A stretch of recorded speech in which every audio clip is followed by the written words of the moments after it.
You've got to know all the components to running, being self-employed and running a highly successful chiropractic practice business. That's not going to change.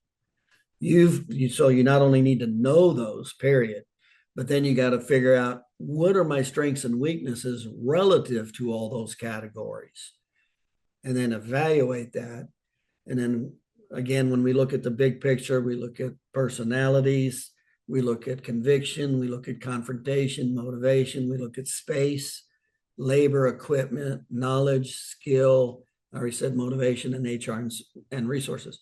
Once you know those, then we have to know how to isolate, define the limiting factor. So remember, there's 7 different levels of growing a practice, and they typically have one of those. They typically can have several limiting factors, but there's always one overriding. Matter of fact, I'll probably use an example if we have time, and I'm already finding out in some of these areas. So you got to find the weakness, the first weakness, like we just did an evaluation, talked yesterday to a doctor, or it was Monday. We already know we're real close to finding out what the primary problem, and we already know the secondary problem we're going to run into and the tertiary problem. We already know 1, 2, and 3. What's number 1, what's going to be number 2, and what's going to be number 3. We already know that right now. So we know exactly where to pay attention. So now we're back to knowledge and skill and motivation and knowing where to direct that focus and energy instead of just, going in circles. And chiropractors think it's always the same problem, new patients, I'm like, no, there's 7 different categories, period. So let's move forward. So we put a lot of attention into personality profile. You should have done the disc profile. I'm evaluating it and talking to you about that individually, the pros and cons, the good and bad, and how it matches up to the components of being self-employed. So remember, when you're self-employed, there's 7 major categories that you've got to, you have oversight from being the CEO, decision maker. The technical component is the absolute easiest part of running a business. In other words, you treating patients, that's the easiest part of running a business. Then there's the marketing, there's the finances, there's quality control, there's human resources. So there's 7 major categories. Well, when you've got to know all those, and then you've got to know the categories of what's going to limit your practice. And then also, what are the 7 common limiting factors? If you don't know any of that, you're just going to go in circles chasing your butt. And unfortunately, that's the majority of chiropractors. They don't know how to evaluate. They don't know how to interpret the evaluation. And then they don't have the knowledge, skill, or motivation to fix it, or they don't know how to fix it. And that's why you have stagnation. So there's really no reason. Remember, you look at every quarter. This is how you think of it. And remember, I'm talking to you like you're self-employed. Okay. So you look at every quarter, and one of 2 things should be happening every quarter. Number 1, your income should have either increased, or you should have put a system in place that's going to increase your income for the next quarter. That the telltale sign that you're going nowhere is you're staying the same every quarter. You haven't found the problem, you're not putting a solution in place, and you're not growing. So when you start staying at 40 visits a week from 1 quarter to the 2 quarters, the 3 quarters, it's because you didn't follow the system. You didn't do the flow chart to find the problem and solve it and put it in place. When you do, it'll change every quarter. You'll either increase the business, and then remember, there will be another ceiling. There's no ceiling from 0 to 200 visits. No, there's 7 different clearly defined ceilings and 7 clearly defined limiting factors per ceiling. You've got to know how to evaluate to find out which one it is, to eliminate it, and then you'll go to the next ceiling. That's what should be happening every quarter. Now, some ceilings might take 2 quarters, might take 6 months versus 3 months. Most of them are only 3 months, though. If they're aware of, they're focused on, and paid attention to. And so that's what we're doing. We're still learning all the categories to look at. I'm talking with you guys individually to see where you're at with your personality, pros and cons, your conviction pros and cons, your confrontation pros and cons. We're looking at the facility. That's what the videos are about, for layout, for efficiency, et cetera. And then we're looking at the equipment. And now we're going to be paying attention to, remember, there's 4 different profit centers in a practice. When you exchange your time for money, there's 4 profit centers: patient retention, new patients, your fees, and overhead. So we'll pay attention to all of those. So all of this is coalescing. It's all of this is kind of like a puzzle. You're putting the puzzle together to make it all work. So having said that, the puzzle that we're going to be paying attention to today has to do with patient retention. And everything in your business starts with patient retention, repeat purchases. If you got bad patient retention, you're going to waste a lot of time and money on marketing, a lot of time, energy, and money on marketing. And it doesn't do any good to do marketing if you're losing, let's say, 1/3 of your business by your 6th visit or something like that. And by the way, that's real common. I'm sure you guys have much better patient retention, but you've got to know how to evaluate the patient retention. You got to know how to find your weakness, and you got to know how to solve it. That's part of being a business owner. And that's one of the biggest components there is patient retention. So let's move forward with this patient retention first of all. So when we look at patient retention with a chiropractor's office, there's 3 types of patient retention. There's symptom care, functional capacity care, and lifestyle care. Now, the less you know, the less knowledge and skill you get market forces. Well, what are market forces? How long, when somebody comes in, how long do they want to stay? As little as possible. So it's a tug of war between your knowledge and skill and what comes naturally to the patient. The less you know, the less knowledge you have, the less skill you have, the more you get their system. Where does that show up? It shows up in your statistics. So there's 3 main, now remember, the functional capacity is when you get somebody to stay for that particular program, and when that particular event's over, it's done. And remember, there's a lot of models in the functional capacity arena of patient retention. There's several models.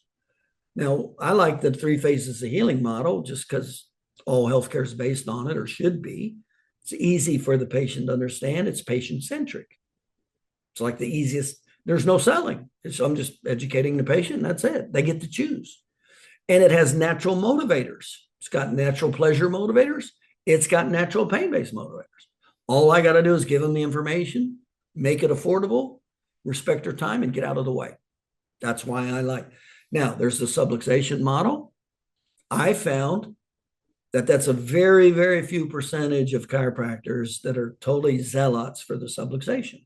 That, they can sell iced Eskimos kind of thing. I found most chiropractors understand that there's a somatovisceral reflex and that it's not responsible for every, disease to mankind. And they don't feel comfortable trying to promote that. That's okay. I was one of those guys. I'm like, no, I'm not going to sell you subluxations and tell you, the world's falling because of subluxations and, buy my program for $3,000. I'm not going to do that. That has nothing to do. So I understand the somatovisceral reflex, but I also understand that's not the cause of the world's problems. So I'm a little more common sense when it comes to that. And then there's, there's chiropractic biophysics, which is great in many ways because it's science-based. Chiropractic biophysics works really well with the science of the 3 phases of healing. It's all science-based. There's no counter motives or, this is what happens. They either have the mile markers or they don't. And this is how the patient heals in each of the 3 phases, period. It is what it is. Now, whether the doctor, how much you know it or not, that's a whole nother story, because your belief system and your conviction will be dependent on how well you know it. So if you don't know it very well, chances are you're not going to be able to communicate it very well, are very effective at get people to accept it. That's a very common problem. Maybe it's a conviction problem, confrontation problem. Maybe you totally believe it. You just don't have the confrontation, ask people for that much care or for that much money. That's a whole nother issue. That's why we have to find out what the issue is before you start working on it. And so let's go into, so there's several models in the functional capacity arena. Most chiropractors are never exposed to them. There's the homeopathy model, the disc decompression model, there's the neuropathy model. There's several models of practicing. I found most chiropractors don't even know that there's different models, and they're kind of, it's a hodgepodge, you know. Now that's not what's going on with, I know Dr. Tom well enough that there's no way that he would allow that to happen. So, but most chiropractors don't know there's models and you can learn the model and be good at the model. They don't know that. It's kind of mix and match. Well, that doesn't go very well either. Okay, so I wanted to share with, and then let me just talk 1 minute about the lifestyle model. Now, people confuse the lifestyle model with maintenance care. It's not maintenance care. Now, I'll talk about that separately and how to get people to stay past the 3 phases of healing or for their problem. Okay, but that's separate. And you have to understand it's separate, just like it's separate from symptom care. And when you deliver it, how you deliver it. Now, the guidelines, the rules, the business rules, and the human emotion part is the same as the functional capacity. The information's a little different, but it's a continuation of the 3 phases of healing. It's not something totally different. It's just an extension and continuation. But that's not maintenance care. And you don't want to do maintenance care because 97% of the people don't pick maintenance care. That's why you don't want anything to do with it. It's a losing, you're going to lose 90. Who would pick something that they lose 97% of the time at? Nobody would. Well, if you do the lifestyle plan, you'll get 20 people, 20% of your patients to sign up for that because they already know, like, and trust you. 20% of them won't, just because they won't for their own issues. So the 60% difference in if they sign up or not, that's just going to be based on your skill and knowledge, how well you can communicate it. That's it. So let's go back. Let's go into the patient. So here's what we want to make sure we do. We want to make sure we understand some of these really core components of patient retention. Some of them are minor, some of them are major. You screw up a major, you significantly damage your potential for patient retention. Seriously damage it. You've got to be aware of them, and you've got to be aware of which ones are secondary. They're not as important, but they're important. And you darn well better know the ones that are real important that you can't mess up, or you'll totally botch patient retention. And it's up to you. If you want to do symptom care, that's up to you. You know, if you want to do symptom functional care, what model you want to do, that's up to you. But you want to do it from an informed position, from strength and not weakness. I found most chiropractors, if they're doing anything symptom care, it's because of weakness, not because they're coming from a position of strength and knowledge. That is not why they do symptom care. It's usually from weakness and lack of knowledge. That's usually the case. And then if you actually want to do lifestyle care, you go, I kind of like that. That makes a lot of sense to me. Then do it, learn it and then apply it also. And it's fantastic. It makes you don't need a whole lot of patients, by the way, if you know how to keep them through the functional capacity. The average chiropractor can only see about 20, no more than 25 new patients a month. That's it.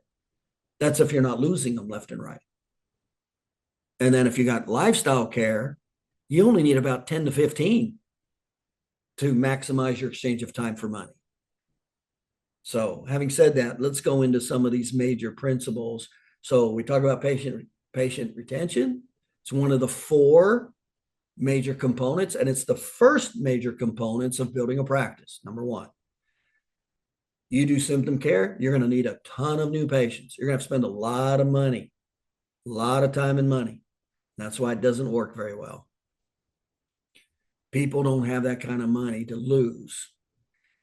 And it's just not even, if you knew it and you looked at it, you go, it's not even really ethical to, at least I always say, give the patient the information. Allow them to make the decision. Don't you make it for them. Don't you cheat that patient. Allow them to make it. Make it affordable, respect their time, and treat them with respect. That's what I always say. Let them make it. Don't you make it for them.